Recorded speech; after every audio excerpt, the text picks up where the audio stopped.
श्रीमद् भगवत गीता पहले अध्याय का महात्म्य। श्री पार्वती जी ने कहा, भगवान आप सब तत्वों के ज्ञाता है। आपकी कृपा से मुझे श्री विष्णु संबंधी नाना प्रकार के धर्म सुनने को मिले जो समस्त लोक का उद्धार करने वाले हैं। देवेश, अब मैं गीता का महात्म्य सुनना चाहती हूँ, जिसका श्रवण करने से श्री हरि की भक्ति बढ़ती है। श्री महादेव जी बोले, जिनका श्री विग्रह अलसी के फूल की भांति श्याम वर्ण का है, पक्षीराज गरुड़ ही जिनके वाहन है, जो अपनी महिमा से कभी च्युत नहीं होते तथा शेष नाग की शैया पर शयन करते हैं, उन भगवान महाविष्णु की हम उपासना करते हैं। एक समय की बात है, मुर दैत्य के नाशक भगवान विष्णु शेष नाग के रमणीय आसन पर सुख पूर्वक विराजमान थे। उस समय समस्त लोगों को आनंद देने वाली भगवती लक्ष्मी ने आदर पूर्वक प्रश्न किया। श्री लक्ष्मी जी ने पूछा, भगवान आप संपूर्ण जगत का पालन करते हुए भी अपने ऐश्वर्य के प्रति उदासीन से होकर जो इस क्षीर सागर में नींद ले रहे हैं, इसका क्या कारण है? श्री भगवान बोले, सुमुखी, मैं नींद नहीं लेता हूँ, अपितु तत्व का अनुसरण करने वाली अंतर्दृष्टि के द्वारा अपने ही माहेश्वर तेज का साक्षात्कार कर रहा हूँ। यह वही तेज है जिसका योगी पुरुष कुशाग्र बुद्धि के द्वारा अपने अंतःकरण में दर्शन करते हैं तथा जिसे मीमांसक विद्वान वेदों का सार तत्व निश्चित करते हैं। वह माहेश्वर तेज एक अजर प्रकाश स्वरूप आत्मरूप रोग शोक से रहित अखंड आनंद का पुंज निष्पन्द तथा द्वैत रहित है। इस जगत का जीवन उसी के अधीन है, मैं उसी का अनुभव करता हूँ। देवेश्वरी, यही कारण है कि मैं तुम्हें नींद लेता सा प्रतीत हो रहा हूँ। श्री लक्ष्मी जी ने कहा, ऋषिकेश, आप ही योगी पुरुषों के ध्येय हैं। आपके अतिरिक्त भी कोई ध्यान करने योग्य तत्व है, यह जानकर मुझे बड़ा कौतूहल हो रहा है। इस चराचर जगत की सृष्टि और संहार करने वाले स्वयं आप ही हैं। आप सर्व समर्थ हैं। इस प्रकार की स्थिति में होकर भी यदि आप उस परम तत्व से भिन्न हैं तो मुझे उसका बोध कराइए। श्री भगवान बोले, प्रिय, आत्मा का स्वरूप द्वैत और अद्वैत से पृथक, भाव और अभाव से मुक्त तथा आदि और अंत से रहित है। शुद्ध ज्ञान के प्रकाश से उपलब्ध होने वाला तथा परम आनंद स्वरूप होने के कारण एकमात्र सुंदर है। वही मेरा ईश्वरीय रूप है। आत्मा का एकत्व ही सबके द्वारा जानने योग्य है। गीता शास्त्र में इसी का प्रतिपादन हुआ है। अमित तेजस्वी भगवान विष्णु के ये वचन सुनकर लक्ष्मी देवी ने शंका उपस्थित करे हुए कहा, भगवान, यदि आपका स्वरूप स्वयं परमानंदमय और मन वाणी की पहुंच के बाहर है तो गीता कैसे उसका बोध कराती है? मेरे इस संदेह का निवारण कीजिए। श्री भगवान बोले, सुंदरी सुनो, मैं गीता में अपनी स्थिति का वर्णन करता हूँ। क्रमशः 5 अध्यायों को तुम 5 मुख जानो, 10 अध्यायों को 10 भुजाएं समझो तथा 1 अध्याय को उदर और 2 अध्यायों को दोनों चरण कमल जानो। इस प्रकार यह 18 अध्यायों की वाग्मयी ईश्वरीय मूर्ति ही समझनी चाहिए। यह ज्ञान मात्र से ही महान पातकों का नाश करने वाली है। जो उत्तम बुद्धि वाला पुरुष गीता के 1 या आधे अध्याय का अथवा 1 आधे या चौथाई श्लोक का भी प्रतिदिन अभ्यास करता है, वह सुशर्मा के समान मुक्त हो जाता है।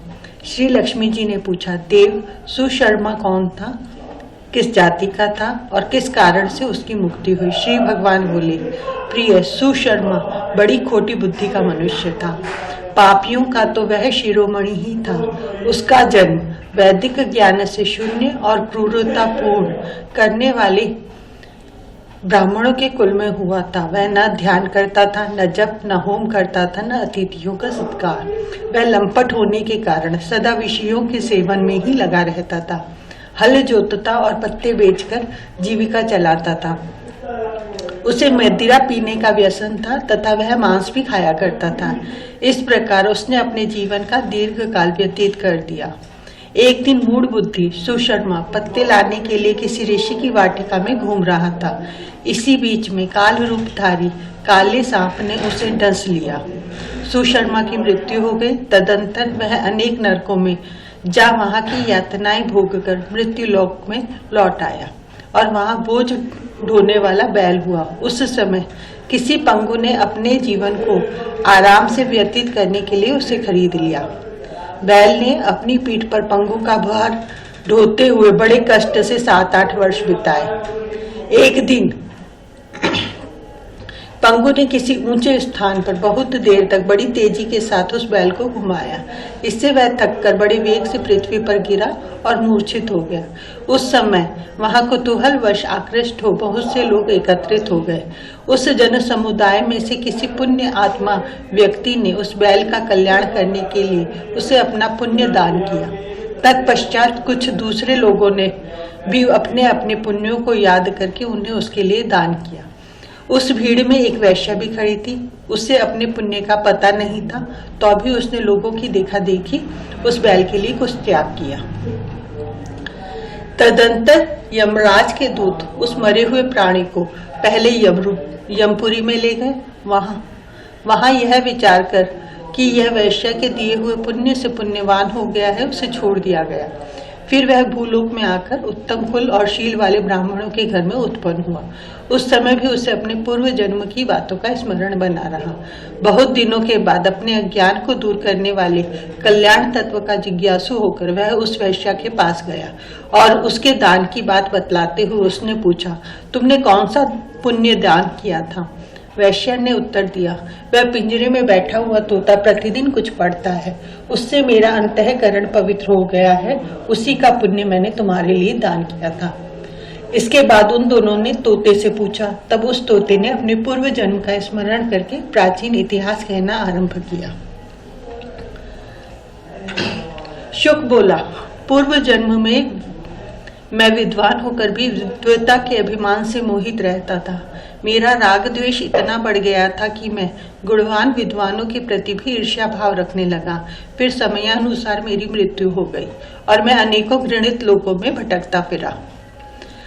उसके बाद इस लोक में आया। सद्गुरु की अत्यंत निंदा करने के कारण तोते के कुल में मेरा जन्म हुआ। पापी होने के कारण छोटी अवस्था में ही मेरा माता पिता से वियोग हो गया। एक दिन मैं ग्रीष्म ऋतु में तपे हुए मार्ग पर पड़ा था। वहां से कुछ श्रेष्ठ मुनि मुझे उठा लाए और महात्माओं के आश्रम के भीतर एक पिंजरे में उन्होंने मुझे डाल दिया। वहीं मुझे पढ़ाया गया। ऋषियों के बालक बड़े आदर के साथ गीता के प्रथम अध्याय की आवृत्ति करते थे। उन्हीं से सुनकर मैं भी बारंबार पाठ करने लगा। इसी बीच में एक चोरी करने वाले बहेलिये ने मुझे वहां से चुरा लिया। तत्पश्चात इसी देवी ने मुझे खरीद लिया। पूर्व काल में मैंने इस प्रथम अध्याय का अभ्यास किया था, जिससे मैंने अपने पापों को दूर किया है।